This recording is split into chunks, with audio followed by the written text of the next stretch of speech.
हर नमः पार्वती पतये हर हर महादेव தென்னாடுடைய சிவனே போற்றி ஜன்னாட்டவர்க்கு மறைவா போற்றி ஸ்மிருதே சகல கல்யாண பாஜனம் யத்ர ஜாயதே புருஷத்தமஜோ நித்யம் ரஜாமி சரணம் ஹரிம் यशिवो नाम रूपाभ्यां या देवी सर्वमंगला दयोगो संस्मरणात् पुंसां सर्वतो जयमंगलम् लोका समस्ता सुखिनो भवन्तु सर्वे जना सुखिनो भवन्तु அத்தனை பேருக்கும் சர்வமங்கலம் உண்டாக்கி தர வேண்டும் எனும் பிரார்த்தனையோடு சிவபெருமானுடைய திவ்யானுகிரகத்தை பெற்றியும் வண்ணம் பாடல் பெற்ற சிவாலயங்களிலே ஒன்றானதும் தலம், தீர்த்தம், மூர்த்தி, விருட்சம் என்று எல்லாவற்றாலும் புகழ்ந்து உரைக்கப்பட்ட புண்ணிய பதியாகவும் சோழமண்டலம் சோறுடைத்து சோழமண்டலத்திலே அமைந்து அருள் பாலிக்கக்கூடிய அதி ஆச்சரியகரமான சிவாலயமாகவும் சிவபெருமான் சுயம்புமூர்த்தியாக எழுந்தருளி அருள் பாலிக்கக்கூடிய அதி ஆச்சரியகரம் உடையதும் சிவபெருமானை காணும் பொழுது ஹாரத்தி அதாவது தீபாராதனை செய்யும் சமயத்தில் அந்த தீபச்சுடரே லிங்கத் திருமேனியிலே கண்டு அனுபவிக்கப் பெறுவதும் காலத்தால் பழமையும் சாலத்தால் சிறப்பும் இதிகாசம், புராணம், வரலாறு என்று தொன்று தொட்டு சிறப்பாக விளங்கக்கூடிய அதி அற்புதமான சிவாலயமாக இருக்கக்கூடிய புள்ளமங்கை என்று தலமும் ஆலந்துறை என்று ஆலயமும் பசுபதி கோவில் எனும் இடத்திலே அமைந்து அருள் பாலிக்கக்கூடிய சிவாலய தரிசனத்தை செய்ய இருக்கிறோம் என்பர்களே. தஞ்சையிலே இருந்து கும்பகோணம் செல்லக்கூடிய பிரதானமான சாலையிலே பசுபதி கோவிலிலே இருந்து சற்றேனும் நடைபயணத்திலே நாம் ஆலயத்தை அடைந்து விட முடியும். மிக அழகான ஒரு ஆலயம். கருவறையிலே லிங்க திருமேனியாக சுவாமி பிரம்மபுரீஸ்வரர், ஆலந்துறைநாதர், பசுபதீஸ்வரர் என்கின்ற திருநாமத்தால் அழைக்கப்பெறுகின்றார். தலத்தினுடைய ஒரு சிறப்பு அமைப்பு, இந்த தலம் ஆலமரத்தை ஸ்தல விருட்சமாக கொண்டு அருள் பாலிக்கிறது. மூலத்தோ பிரம்மரூபாய மத்தியத்தோ விஷ்ணு ரூபினே அக்ரதோ சிவரூபாய அஸ்வத்தராஜாய நமோ நமஹ. வனானி விஷ்ணு என்பார்கள். அப்படி எங்கெல்லாம் வடவிருட்சம் அமைந்திருக்கிறதோ அது ஆலமரமாக இருந்தாலும் சரி, அரசமரமாக இருந்தாலும் சரி, வடவிருட்சம். அந்த வடவிருட்சம் அமைந்திருக்கக்கூடிய இடங்களிலே திருமூர்த்திகளுடைய சாநித்தியம் மிகுந்திருக்கும். அப்படி வடவிருட்சத்தை, ஆலமரத்தை தலவிருட்சமாக கொண்டு அருள் பாலிக்கக்கூடிய ஆலயத்தினுடைய தலபுராணம் ஆச்சரியகரமானது. உமையம்பிகை அழகான ஒரு திருக்கோலம். சௌந்தர்ய நாயகி அல்லியங்கோதை எனும் நாமத்தினாலே வழங்கப்பெறுகின்றால், அழைக்கப்பெறுகின்றார். மூலவர் பிரம்மபுரீஸ்வரர் சுயம்புமூர்த்தி. அழகான பிரகாரம், அழகான கோபுரம், அழகான ராஜகோபுரம் இவையெல்லாம் அமைந்து அருள் பாலிக்கிறது.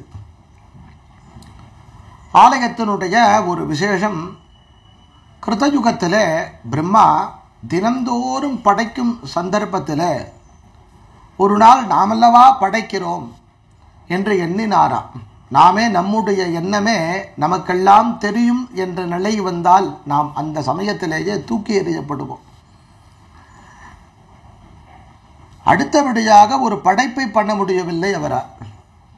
உலகத்திலே இருக்கக்கூடிய பிபிலி என்றழைக்கக்கூடிய எறும்பு முதற்கொண்டு மிக பிரம்மாண்டமாக இருக்கக்கூடிய கஜ பரியந்தம், யானை பரியந்தம் படைக்கக்கூடிய பிரம்மாவால் அடுத்தபடியாக ஒரு எறும்பை கூட படைக்க முடியவில்லை.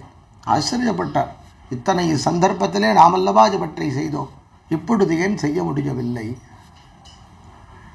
பிரம்மாவனுடைய படைப்புக்கு என்ன காரணம்? 4 வேதங்கள். 4 வேதங்கள் எவற்றை பிரமாணமாக கொண்டு இயம்புகிறது? சிவபெருமானும் வேதமும் வேறு வேறு அல்ல, வேதமோடு ஆரங்கம் ஆதினானை என்கின்றது. உடனே உன்முகமாக திரும்பி பார்த்தார். ஆஹா, நாம் செய்தோம் என்கின்ற மமகாரம் அகங்காரம் அல்லவா இருந்தது. இவற்றை நிவர்த்தி செய்வதனுடைய பொருட்டு எங்கு சென்றால் இவை தீரும் என எண்ணினார். பிரம்மலோகத்தை விடுத்து பூவுலகை அடைந்தார். சோழ மண்டலத்திலே இறங்கினார். மண்ணிலே லிங்கத்தை எடுத்தார், பிசைந்தார், பிடித்தார், பூஜித்தார். அப்படி பிரம்மாவால் ஆராதிக்கப்பட்ட அந்த மூர்த்தியே கருவறையிலே லிங்க திருமேனியாக பிரம்மபுரீஸ்வரர் என்ற திருநாமத்துடன் நமக்கு எழுந்தருளி அருள்பாலிக்கக்கூடிய பத்மபீட ஆவுடையாரிலே மிக அழகாக எழுந்தருளி அருள்பாலிக்கக்கூடிய ஆச்சரியகரமான சுயம்பு மூர்த்தியாக நமக்கு அருள்பாலிக்கின்றார். பிரம்மா வந்தவுடன் பிரம்மாவுடன் சேர்ந்து 4 வேதங்கள் வந்து இறைவனை வழிபட்டன. பிரம்மாவுடன் சேர்ந்த 4 வேதங்கள், பிரம்மாவுடன் வந்த 4 வேதங்களோடு மட்டுமல்ல, இறைவனிடத்தில் இருக்கக்கூடிய கலைகள் எல்லாம் என்றும் சாநித்தியம் பெற வேண்டும் என எண்ணின. சாந்தி கலை, சாந்தி தீத கலை, வித்யா கலை, பிரதிஷ்டா கலை, நிவர்த்தி கலை என்கின்ற கலைகள் வந்து இறைவனை வழிபட்டன. அவற்றிற்கு சான்றாக ஆலயத்தினுடைய கருவறையை கடந்த அர்த்த மண்டபத்திலே 4 கல் தூண்கள். இவை 4ம் 4 வேதங்களாக பாவிக்கப்படுகின்றன. அந்த வேதங்களே இன்று வரையிலே இறைவனை பூஜித்தும், பிரம்மாவும் இன்று வரையிலே உதய காலத்திலே வந்து மானசீகமாக வழிபடக்கூடிய பிரம்மபுரீஸ்வரராக எழுந்தருளி அருள்பாலிக்கக்கூடிய ஆச்சரியகரமான பிரம்மபுரம் என்று சொல்லுவதற்கு உரித்தான உன்னதமான ஒரு க்ஷேத்திரமாக விளங்கி அருள்பாலிக்கிறது. இத்தலம் பிரம்மா மட்டும் ஆராதனை அல்ல, தேவேந்திரன் தேவர்களையெல்லாம் முன்னிறுத்தி கொண்டு சிவபூஜை புரிந்த இடம். காரணம் என்ன தெரியுமா? தேவர்களும் அசுரர்களும் மானசீகமாக இறைவனை நினைத்தார்கள், வழிபட்டார்கள். காரணம், அச்சமயத்திலே தேவர்களும் அசுரர்களும் திருப்பார் கடலை கடைந்தார்கள். திருப்பார் கடலை எதற்காக கடைந்தார்கள்? அமிர்தம் வேண்டி கடைந்தார்கள். வந்ததோ விஷம். அந்த விஷத்தை என்ன செய்வது? சிவபெருமானை பிரார்த்தித்தார்கள். ஆலமுண்ட அண்ணல் எனும் சிவபெருமான் இவர்களுக்காக அந்த ஆலத்தை, அந்த விஷத்தை தங்கி அருந்திய பெரும் பேறு பெற்ற தலம் இந்த தலம். அப்படி சிவபெருமான் அமர்ந்து இந்த இடத்திலே விஷத்தை அருந்திய காரணத்தினாலே ஆலம் துறை, துறை இடம் உயர்வு, ஆலம் விஷம். சிவபெருமான் அந்த விஷத்தை அருந்துவதற்காக தேர்ந்தெடுக்கப்பட்ட அமர்ந்த உன்னதமான அமர்கண்டம் என்று அழைக்கக்கூடிய ஆச்சரியகரமான பகுதியை போன்று விளங்குவதற்கு உரித்தான தலம் இது. அப்படி சிவபெருமான் அந்த ஆலகால விஷத்தை அருந்தும் போது உலகத்திலே இருக்கக்கூடிய ஜீவன்களை எல்லாம் காப்பாற்ற வேணும் எனும் பொருட்டு தேவேந்திரன் தேவர்களை முன்னிறுத்தி கொண்டு பூஜித்த உன்னதமான ஒரு பூமி. பல அற்புதங்களை தன்னகத்திலே உடைய அற்புதமான திவ்ய கஷேத்திரத்தை ஆலய தரிசனத்தோடு நாம் அனுபவிக்க இருக்கின்றோம்.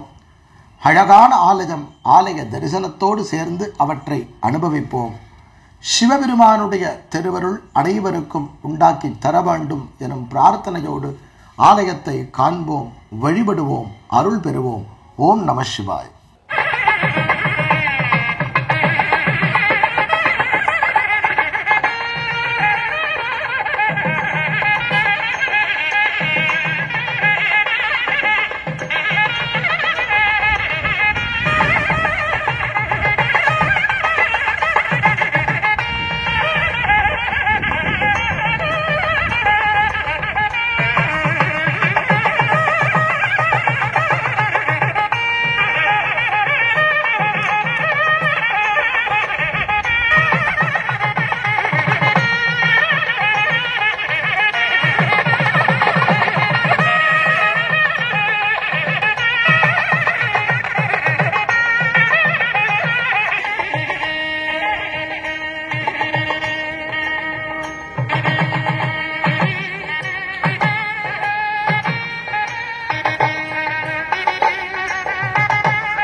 இறைவனுடைய திருவருள் கருணை நம்மை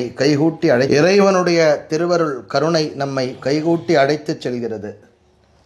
எங்கும் வியாபித்திருக்கக்கூடிய பரம்பொருள் நம்மை ஆட்கொண்டு நமக்கு சகல சௌபாகியத்தையும் தந்து அருளி செய்யக்கூடிய அதி அற்புதமான ஒரு சிவாலய தரிசனம் நமக்கு கிடைக்கப்பெறுகிறது. அன்பர்களே, புள்ளமங்கை என்று அழைக்கக்கூடிய ஆச்சரியகரமான ஆலயம் முதலாம் பராந்தக சோழனுடைய காலத்திலே கட்டுவித்து கருவறை, அர்த்தமண்டபம் ஆகியவை திருப்பணி செய்யப்பட்ட பெருமைக்குரியது. மிக அழகான அற்புதங்களை தன்னகத்திலே கொண்டு அருள் பாலிக்கிறது.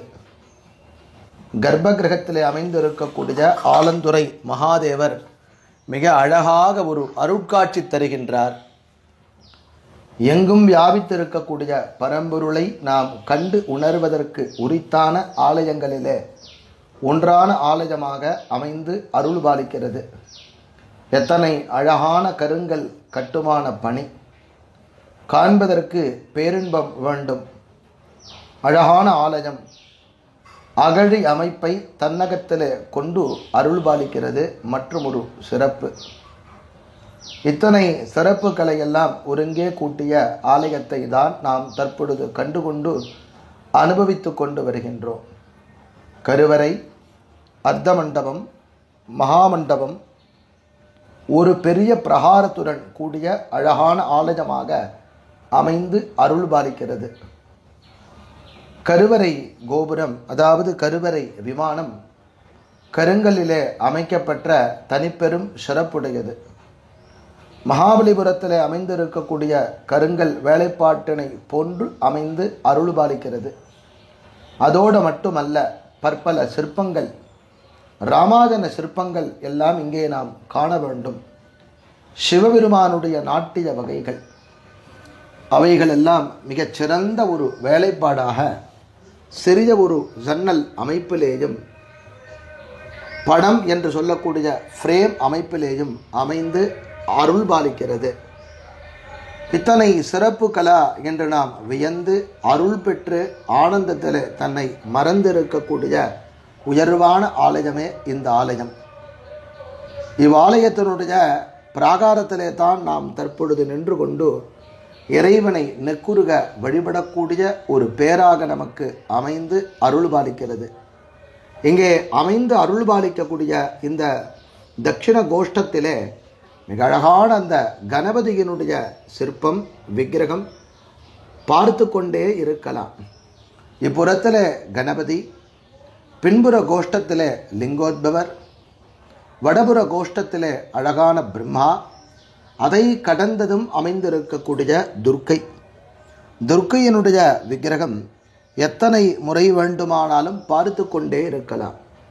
அஷ்டௌ புஜாங்கி மகிஷஸ்ய மர்தனி சஜங்கு சக்கர சிரசூல தாரிணீம் தாம் திவ்யயோகீம் சிரஜாத வேதசீம் துர்காம் சதாகம் சரணம் பிரபத்யே என்று 8 கரங்களுடன் கூடிய துர்காம்பிகை இங்கே எழுந்தருளி ஆச்சரியகரமான துர்க்கையாக நமக்கு அருள் பாலிக்கின்றார். அன்பர்களே, அழகான ஆலயத்தினுடைய ஆச்சரியகரமான ஒரு தரிசனம் நம்மை மெய் சிலிர்க்க வைக்கிறது. நம்மை வேறொரு உலகத்திற்கு அழைத்து செல்கிறது. சப்தஸ்தான ஸ்தலங்கள் 7 சிவாலயங்கள். இங்கே சப்த மங்கையால் பூஜித்து வணங்கி பேறு பெற்ற சிவாலயங்கள் இந்த பகுதியிலே அமைந்து அருள் பாலிக்கிறது. சக்கரப்பள்ளி எனும் சிவாலயத்தை ஒட்டி அமைந்திருக்கக்கூடிய 7 சிவாலயங்கள். சக்கரப்பள்ளி சக்கரவாகேஸ்வரர், அரியமங்கை ஹரிமுக்தீஸ்வரர், சூலமங்கை கிருத்திபாகேஸ்வரர், நந்திமங்கை ஜம்புகேஸ்வரர், பசுமங்கை பசுபதீஸ்வரர், தாழமங்கை சந்திரமௌலீஸ்வரர், புள்ளமங்கை ஆலந்துரை நாதர் என்று 7 சிவாலயம். இந்த 7 சிவாலயமும் சப்த மாதர்களால் பூஜித்து பேறு பெற்ற அற்புதமான சிவாலயமாக அமைந்து அருள் பாலிக்கிறது. அதி ஆச்சரியகரமான அற்புதமான சிவாலயத்திலே இந்த சிவாலயம் சாமுண்டியினால் பூஜித்து வணங்கி வழிபாடு செய்யப்பட்ட பேருடையது. அதோடு மட்டுமல்ல அன்பர்களே, இங்கே பறவை பூஜித்து பேருடையதான். கருடனுடைய சாப விமோசனம் நிகழ்ந்தது. ஆகவே தான் புள்ளமங்கை, புல் பறவை மங்கை சாமுண்டியே இத்தலத்திலே பறவையினுடைய வடிவம் கொண்டு பூஜித்ததாக அமைந்து அருள் பாலிக்கிறது. மனிதர்களாக பிறக்கக்கூடிய நாம் வாழ்வில் ஒரு முறையேனும் வந்து வணங்கி வழிபட வேண்டிய உன்னதமான சிவாலயத்தில் ஒன்றான அழகான அமைப்புகளை தன்னகத்திலே உடைய கருங்கல் கட்டுமான பணிகளே அமைந்து அருள் பாலிக்கக்கூடிய பல அற்புதங்களை தன்னகத்திலே உடைத்தான தலம், தீர்த்தம், மூர்த்தி, விருட்சம் என்று எல்லாவற்றுடன் சிறப்புகள் ஒருங்கே அமைந்து அருளி செய்யப்பட்ட ஆச்சரியகரமான சிவாலய தரிசனம் நமக்கு கிடைக்கப்பட்டிருப்பது நாம் செய்த மகோன்னதமான ஒரு புண்ணியம் என எண்ண தோன்றுகிறது. கருவறையினுடைய விமானத்தையும் அவற்றினுடைய அழகையும் புடைப்பு சிற்பமாக இருக்கக்கூடிய சிறிய சிறிய அமைப்பிலே இருக்கக்கூடிய சிற்பங்களையும் ஒருங்கே கண்டு அனுபவித்து கண்களாலும் மனதாலும் நாம் எண்ணி இன்புறுகிறோம் என்பது மேலும் ஒரு சிறப்பு. இப்படி அமைந்திருக்கக்கூடிய ஆலயத்திலே கார்த்திகை மாதத்தினுடைய சோமவார தரிசனமாக கார்த்திகை மாத சோமவாரத்திலே சங்காபிஷேகம் நடைபெற்ற சமயத்திலே நாமும் ஆலயத்திற்கு சென்று நாமே அவற்றை படம் பிடித்து இருக்கும் இடத்திலேயே அனைவருக்கும் அருள் பெற்று சிவபெருமானுடைய திருவருள் கிடைக்க வேண்டும் எனும் பிரார்த்தனையோடு இவற்றை தந்து கொண்டிருக்கின்றோம். மனம் மொழி மைகளால் வணங்கி துதித்து அருள் பெற்று அவ்வானந்தத்திலே அனைவரும் திளைத்திருக்க வேண்டும் எனும் பிரார்த்தனையே இத்தனைக்கும் காரணம். அழகான ஆலயம், ஆனந்த ஆலயம், அற்புதம் நிறைந்த ஆலயம் என்று சொல்லுவதற்கு உரித்தான ஆலய தரிசனமாக அமைகிறது.